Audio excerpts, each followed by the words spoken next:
Hi everyone, I'm back with another film review and, well, it's the only film anyone's talking about in the whole world, Joker by Todd Phillips.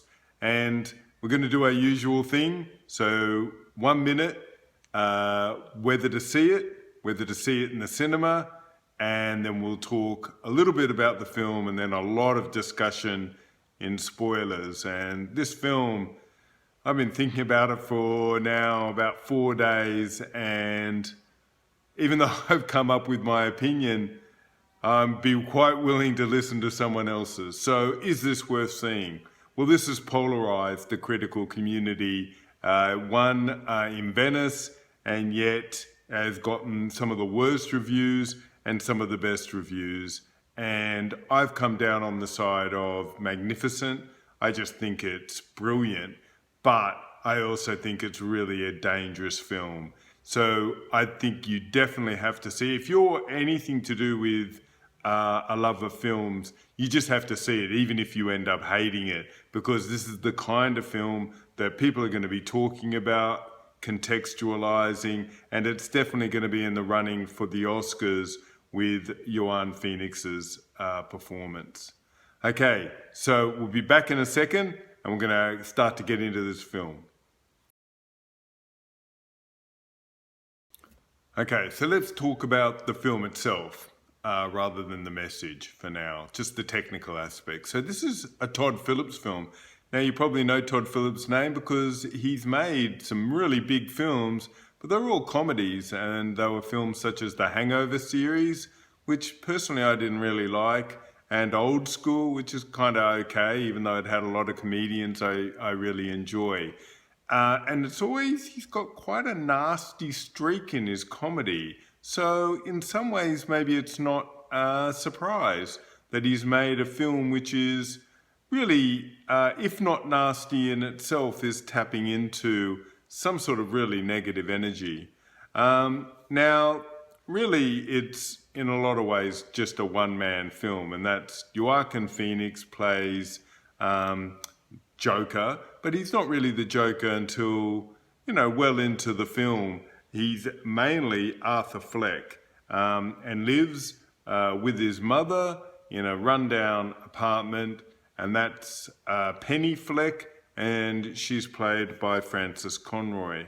So the other couple of people who are in the film are all relatively minor roles, but Robert De Niro appears as this kind of like a Johnny Carson host of a talk show, and Zazie Beetz as, in the credits she's put as Sophie, but I don't think her name's even mentioned as this romantic interest.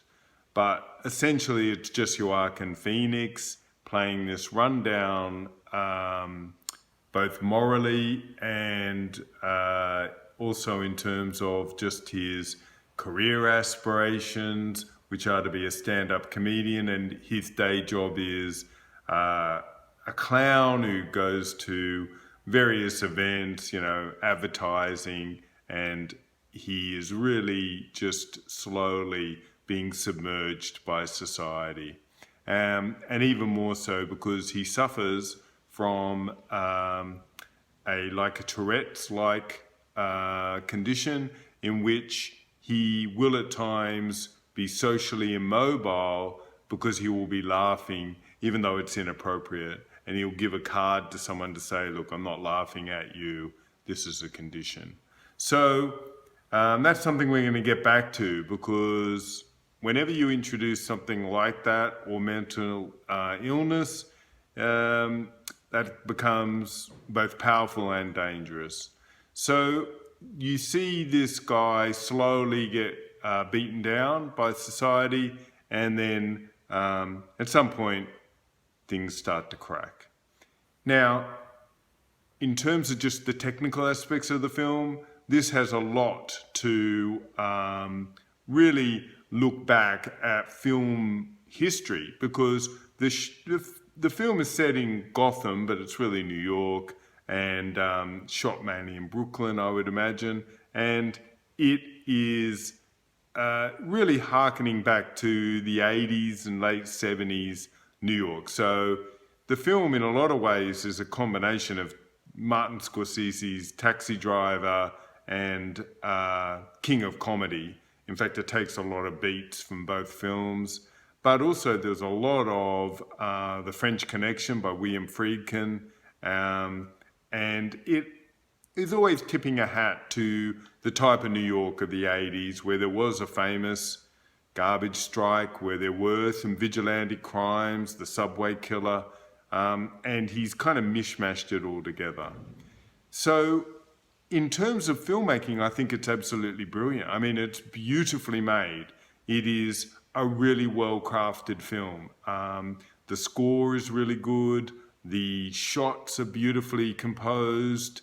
This is a really interesting film because they've taken a character from, this popular fictional base and then crafted this, what would be otherwise quite a meditation on a man's nihilistic destruction.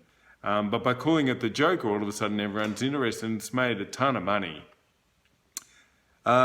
Ultimately, we have to look at Joaquin Phoenix's performance, and it is outstanding. I think he'll be nominated for an Oscar, and it's early in the phase, so who knows who his competition will be. But he does some things in these with his physicality, the way he laughs. There's a scene in which he laughs and almost cries simultaneously.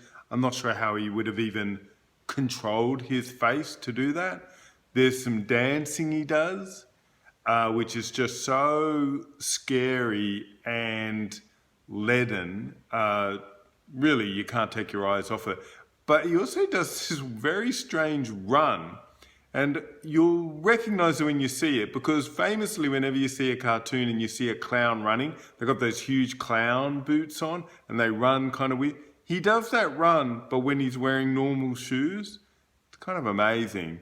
This is a really, really well-made film with really, really great performances about a character which we all know.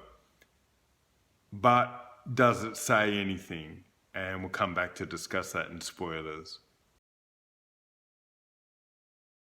Okay, so we're in spoilers. So I'm assuming you've seen it and then you know a lot of the things which happen in this film. And the reason why I'm phrasing it that way is because the number one thing you need to talk about straight away, if you've seen the film, is the Joker is the most unreliable narrator that you've seen for a very long time.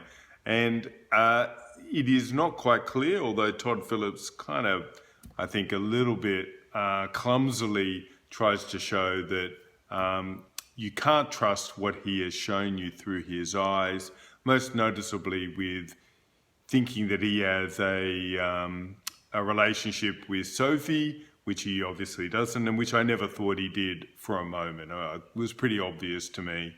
But there are other scenes involving the social worker, his mother, even the ending of the film, and the riots, where you're never quite sure, is that showing reality or is that showing a fantasy within his head? And I've decided the most of the time I play it that it actually is real, apart from the girlfriend. But I definitely think someone could easily mount an argument that it isn't. Todd Phillips is on the record as saying he left it ambiguous, which makes it kind of hard to come up with any definitive analysis there. The reason why this film is interesting is because, to me, a lot of the criticism is that the film says nothing and that the film lacks a moral compass. That is, that nihilism for its own purpose, just destruction, chaos, really has not got any other balancing aspect in the film. And that really, if you go down that path, that's just kind of like porn, in that it's just showing one view of the world in which everyone gets hurt and it's all horrible. And the counterpoint is The Dark Knight, which is seen as probably the best comic book hero film of all time, in which there's a famous scene towards the end where the citizens of Gotham make a moral choice, and they choose to be good. I think there's a very real argument that that is all good and well if you've got a job and that you're living somewhere safe and that you get to vote and you get to control your life to some point. When The Dark Knight was made, which is over 10 years ago now, I think we all probably agreed that that was the world. Well, when I watched the news last night, in Hong Kong, people are wearing clown masks. Now, they're not clown masks, they're more like Guy Fawkes masks from V for Vendetta. But people are riding in the streets and they're wearing masks to show that they don't trust who's in charge. In America, in the Trump regime, every day you have complete nihilism from the government and from Trump. He's subpoenaed, he ignores the subpoena. Just last week, he just said on TV, will China please investigate my political opponents? Stuff which 40 years ago, if that was said in an African small country, you'd call that a banana republic. You'd say that what a joke. So the world in which we operate now is not that dissimilar from the world in which the Joker is now operating. And it could be, I think the argument can clearly be made that the times have changed, that now maybe people are at that point where this is reflecting the moral and existential threat that people are feeling every day. Right now, a report came out that billionaires are paying less tax in the United States than people who are on middle-income workers. So that's just the kind of insanity which eventually makes people look for different options.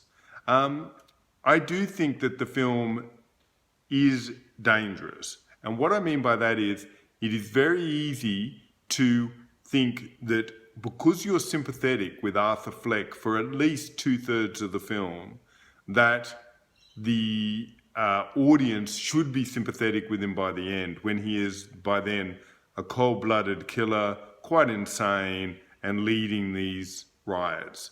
And I don't think that is what I think what the film says is, this is what can happen to people when society doesn't support people.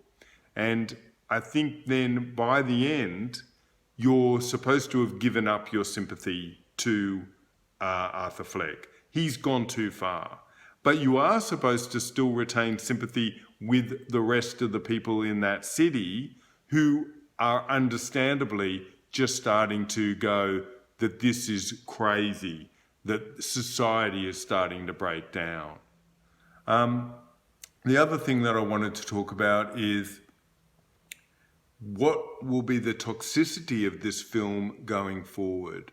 And I think this is a very dangerous film. So famously, there was an opera, and I think it was Stravinsky in the 1800s, and the people thought his opera was so scary and so revolutionary, they burned the opera house to the ground. They said, you can't ever play this music, it will drive people mad. And now we listen to it all the time. And I think that this is what great art does.